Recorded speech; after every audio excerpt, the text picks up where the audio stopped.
இன்றைக்கி காலையில் ஒரு கஸ்டமர் ஹூண்டா i10 காரில் சடனாக ஸ்டேரிங் லெஃப்ட் இழுக்கிறதா சொல்லி வீல் அலைன்மெண்ட் பார்க்க கொண்டு வந்தார்.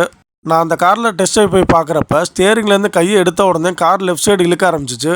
ஸ்டேரிங்கை ரைட் சைடு இழுத்து பிடிச்சா தான் நேராக போகிற மாதிரி இருந்துச்சு. நான் காரை கம்பெனிக்கு கொண்டு வந்து கீழே இறங்கி என்ட்ராய்டு ரப்பர் பூட்டை செக் பண்ணேன். அப்போது ரைட் சைடு என்ட்ராய்டு பூட்டு ஒரு பக்கமாக ஏறி போய் லாக் ஆன மாதிரி இருந்துச்சு. லெஃப்ட் சைடு ரப்பர் பூட்டு நார்மல் பொசிஷனில் கரெக்டாக இருந்துச்சு. இந்த வித்தியாசத்தை கஸ்டமர்கிட்ட காமிச்சு இதுக்கு அலைன்மெண்ட் பார்க்க தேவையில்லை, இந்த ரப்பர் பூட்டு கிளிப்பை புதுசாக மாற்றினாலே இந்த ப்ராப்ளம் சால்வ் ஆகும்னு சொன்னேன்.